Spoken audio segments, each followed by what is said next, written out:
Kanchipuram Varamahalakshmi Silks, the Grand Banarasi Mela. First time ever in Hyderabad starting from November 1st.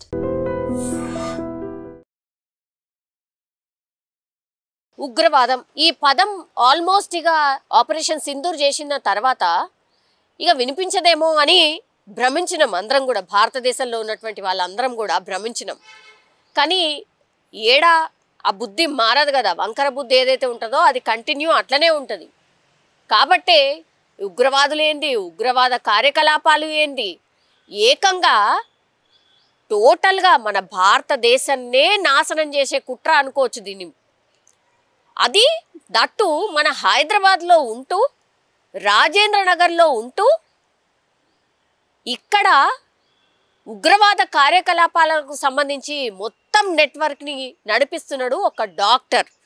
చైనాలో చదువుతాడు, చైనాలో చదువుకొని వచ్చి doctor లెక్క బిల్డప్ ఇస్తాడు. 35 సంవత్సరాలలోనే ఈ ఉగ్రవాద కార్యకలాపాలకు సంబంధించి రిక్రూట్మెంట్ అనుకోండి, లేకపోతే ఎట్లా ఈ నెట్వర్క్ని విస్తరించాలి అనేది ఆ ప్రాసెసింగ్ అనుకోండి, ప్రతిదీ కూడా ఇక్కడనే హైదరాబాద్లో ఉంటూ, రాజేంద్ర నగర్లో ఉంటూ ఈ ఉగ్రవాద కార్యకలాపాలు నడిపిస్తున్నాడు అనేటువంటి విషయం బయటపడ్డది. అది ఎట్లా? గుజరాత్కి సంబంధించిన ATS అధికారులు మొన్న మొయినుద్దీన్, వీడొక డాక్టర్, రాజేంద్ర నగర్లో ఉంటుండు, అది కూడా వాళ్ళ ఫ్యామిలీ మెంబర్స్తో సహా ఉంటున్నాడు. ఇది రైసిన్ అనే ఒక విష పదార్థం, అది కూడా ఆముదం గింజలతోని తయారవుతుందట. మన దగ్గర ఆముదం గింజలు చాలా ఈజీగా దొరుకుతాయి కదా. ఆ ఆముదం గింజను తీసుకొచ్చి ఇంట్లోనే పూర్తి స్థాయిలో ఒక ల్యాబ్ని ఏర్పాటు చేసుకొని, ఆ ల్యాబ్లనే ఈ ఆముదం గింజలతోని ఈ రైసిన్ అనే అత్యంత విష పదార్థం, అంటే మనిషి బాడీలోకి వెళ్ళగానే చచ్చిపోడే డైరెక్ట్గా, అంత భయంకరమైనటువంటి విష పదార్థాన్ని ఒక ల్యాబ్ లెక్క వాళ్ళ ఇంట్లోనే ఏర్పాటు చేసుకొని అక్కడనే తయారు చేస్తున్నాడు. ఇది మొన్న 2 రోజుల క్రితం గుజరాత్కి సంబంధించిన ATS పోలీసులు పూర్తి స్థాయిలో రైడ్ చేసినప్పుడు డాక్టర్లు దొరికిండ్రు. అరే, ఈ డాక్టర్లు ఏంటి, ఇంతమంది డాక్టర్లు ఎందుకు దొరికిండ్రు, అసలు ఏంటి ఉగ్రవాద కార్యకలాపాలు? జనరల్లీ అయితే చాలా పూర్ పీపుల్, చదువు రానోళ్ళు, పైసల కోసం ఇబ్బంది పడేటోళ్ళు ఎవరైతే ఉంటారో వాళ్ళు ఎక్కువగా అట్రాక్ట్ అవుతారు అనుకుంటే, ఏకంగా డాక్టర్ చదువులు చదివి, అది ఫ్రాన్స్లో చదువుతాడు ఒకడు, చైనాలో చదువుతాడు ఒకడు, ఇంకో ప్లేస్లో చదువుతాడు, చదివి ఇక్కడికి వచ్చి ఉగ్రవాదుల కోసం పనిచేస్తుండ్రు అంటే అసలు ఇమాజినేషన్కి కూడా అందనటువంటిది ఇదంతా కూడా. ఒక రకంగా షాక్ కూడా. అంటే పేషెంట్లని, రోగులను చూస్తూ ఉంటారు ఒకవైపు, ఇంకోవైపు ఏమో ఇగో ఈ ఉగ్రవాదానికి సంబంధించి పూర్తి స్థాయిలో అండర్ గ్రౌండ్లో వర్క్ అంతా కూడా ఇది చేస్తూ ఉంటారు. వృత్తిపరంగా ఒకటి, ప్రవృత్తి మాత్రం ఇంకోటి. సో ఈ మొయినుద్దీన్ పట్టుబడ్డ తర్వాత విచారణ చేసినప్పుడు అసలు గుజరాత్ పోలీసులకే మైండ్ బ్లాంక్ అయిపోయింది. ఈయన చెప్పిన విషయాలు విన్న తర్వాత ఏం చెప్పిండు? పూసగుచ్చినట్టు చెప్పిండట. నేను ఒక విష పదార్థాన్ని తయారు చేస్తున్నా, మా ఇంట్లోనే పూర్తి స్థాయిలో ల్యాబ్ ఉన్నది, రైసిన్ అనే విష పదార్థాన్ని నేను తయారు చేస్తున్నా. అది ఏంటంటే చాలా దాని స్పెషాలిటీ ఏందట అంటే, ఆ విషం ఎంత డేంజరస్, ఎళ్ళల్లో కలిపినా, నీళ్ళల్లో కలిపినా కూడా స్మెల్ రాదు, ఏమీ రాదు. అసలు మీకు డౌట్ కూడా రాదన్నట్టు, మనం విషం తీసుకుంటున్నామన్న డౌట్ కూడా రాదు. ఒక గ్లాస్లో ఈ రైసిన్ అనే విషయం కలిపిన తర్వాత కనీసం స్మెల్ అనేది ఉండదు, టేస్ట్ కూడా ఏమీ ఉండదు. సో అట్లాంటి విష పదార్థం, అత్యంత డేంజరస్ విష పదార్థాన్ని ఈడ కూర్చొని రాజేంద్ర నగర్లో హైదరాబాద్ సెంట్రిక్గా ఒక మనిషి తయారు చేస్తున్నాడు అని అంటే దీన్ని ఎట్లా అర్థం చేసుకోవాలి? మళ్ళా ఈ విష పదార్థాన్ని పూర్తి స్థాయిలో ఐదర్ వాటర్ ట్యాంకర్లో, అంటే ఎక్కువగా మంచినీళ్ళు ఎక్కడైతే సప్లై అవుతాయో అట్లాంటి వాటర్ ట్యాంకర్లో కలపడానికి, లేదంటే ప్రసాదాలు, అంటే ఎక్కువ పెద్ద మొత్తంలో ప్రసాదాలు తినేటటువంటి దాంట్లో కలపడానికి పూర్తి స్థాయిలో స్కెచ్ వేసి ప్లాన్ చేసినట్టు, పెద్ద ఎత్తున ప్రాణ నష్టం సంభవించే విధంగా ఇక ఎప్పుడో దగ్గరలోనే ప్లాన్ చేసినట్టుగా ఇప్పుడు గుజరాత్ ATS పోలీసుల విచారణలో ఈ మొయినుద్దీన్ అనేటోడు వెల్లడించింది. అంటే ఎంత భారీ కుట్ర, ఇది ఎన్నేళ్ల నుంచి ఇది జరుగుతోంది. ఎన్ఐఏ అధికారులు చాలా మంది స్లీపర్ సెల్స్లని తీసుకుపోయినరు. ఇంకేదో జరిగింది.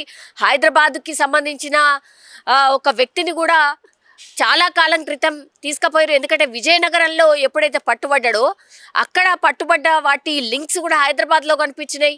ఆ ఫ్యామిలీకి కూడా మాకేం తెలియదు అంటున్నది. సేమ్ ఇప్పుడు మొయినుద్దీన్ ఇంత విష పదార్థాన్ని ఇంట్లో కూర్చొని తయారు చేస్తుంటే కూడా వాళ్ళ ఫ్యామిలీ మెంబర్స్ ఏం చెప్తున్నారు తెలుసా? అసలు మా ఓడు ఇట్లాంటోడు గానే కాదు, అసలు నేర ప్రవృత్తే లేదు, నేర చరిత్రనే లేదు, ఇట్లా మనుషుల్ని చంపే వ్యక్తిత్వం వాడిది కాదు, చాలా సున్నిత మనస్తత్వం, ఎవరికి కూడా హాని చేయనటువంటిది, పైసలు లేకపోతే కూడా ట్రీట్మెంట్ ఇచ్చేస్తాడు ఫ్రీగా, ఎవరో బిజినెస్ కోసమని ఆశ చూపి, పైసల కోసం ఆశ చూపి మా ఓడిని ట్రాప్ చేసి ఇగో ఈ ఉగ్రవాద కార్యకలాపాలు వాడితోని ఫోర్స్ఫుల్గా మమ్మల్ని చూపెట్టి మమ్మల్ని చంపేస్తామని భయపెట్టి ఇవన్నీ కూడా చేపిస్తున్నాడు అని వాళ్ళ ఫ్యామిలీ మెంబర్స్ చెప్తారు.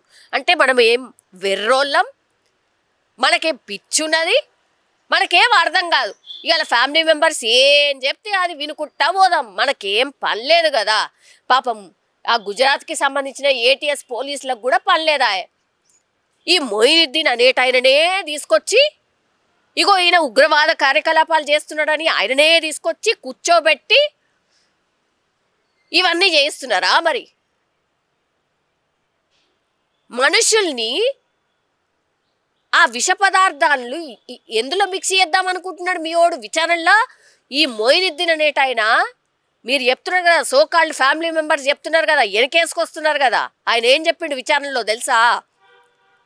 ప్రసాదాలల్లో కలుపుతాడట, నీళ్ళల్లో కలుపుతాడట, ఏదో సినిమాలో చూసినట్టుగా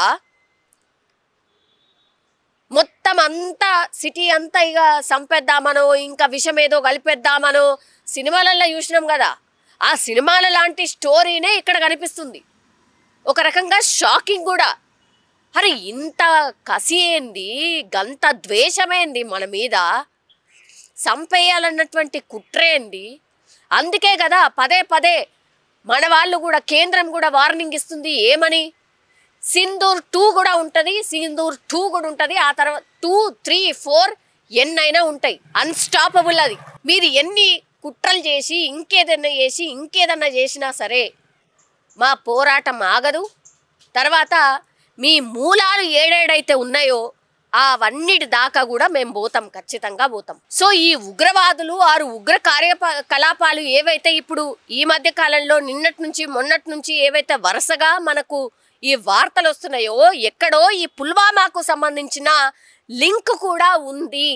ఈ పుల్వామాకు సంబంధించిన రివెంజ్ కూడా ఇందులో ఉంది అనేసి కూడా ఇప్పుడు ఎక్స్పెక్ట్ చేస్తున్నటువంటి సిచ్యువేషన్ అయితే కనిపిస్తోంది.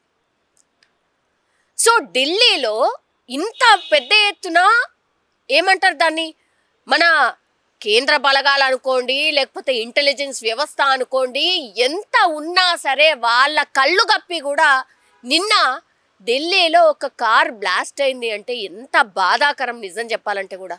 ఇది ఎప్పటికాగాలి? ఇంకా ఎంతమంది అమాయకుల ప్రాణాలు తీస్తారు? ఇంకా ఎక్కడెక్కడ ఉన్నారు? ఎప్పుడు చూడు ఏ ఉగ్రవాద చర్య జరిగినా హైదరాబాద్కి లింకులు ఉంటాయి, ఢిల్లీకి లింకులు ఉంటాయి, ముంబైకి లింకులు ఉంటాయి. సో ఇది ఎప్పటికాగాల? అసలు ఎంత భయంకరం అయిపోయింది ఏనంటే మొత్తం సమూలంగా రూపుమాపాలంటే ఏం చేయాలి? ఇట్లాంటి మొయినుద్దీన్ లాంటి వాళ్ళు ఎంతమంది ఉన్నారు? మరి ఇట్లా అత్యంత మంచి ప్రొఫెషనల్ చదువులు చదివి ఇట్లా ఉగ్రవాదంలో ఉన్నారు అని అంటే వీళ్ళని ఏం చేయాలి? ఏం అర్థం కానటువంటి సిచ్యువేషన్ నిజం చెప్పాలంటే కూడా. చూడాలి మరి కేంద్రం ఎట్లా రియాక్ట్ అవుతుంది. అట్లాగే PM Narendra Modi next step ఏముంటుంది? నిజంగానే సింధూర్ 2 ఉంటుందా, లేకపోతే 2 తర్వాత కూడా ఇది ఆగే అవకాశం లేకపోతే ఇంకా ఎన్ని జరగాలి ఇట్లాంటివి, ఇంకా ఎన్ని జరిగితే ఇది ఆగుతుంది. And for more videos, please subscribe to iDream. Please subscribe to iDream. Please subscribe iDream. And please subscribe to iDream. For more videos, subscribe to iDream. please like, share and subscribe to the channel. Congratulations, iDream. Subscribe to iDream. Subscribe to iDream. So subscribe to iDream Media. iDream ki iDream team andarki huge congratulations. Please subscribe iDream Media. Please subscribe to iDream. Subscribe iDream. Please subscribe to iDream. iDream అంటే నా కళల channel subscribe చేసుకున్న నోరు తిరుగుతలేదు, మీరైతే గంట గుర్తు కొట్టండి. For more such videos, please subscribe to iDream. Subscribe to iDream. Please subscribe to iDream. Please subscribe iDream Media. Please do subscribe to iDream. Please subscribe to iDream Media. For best entertainment and information, please subscribe iDream. And don't forget to subscribe to iDream.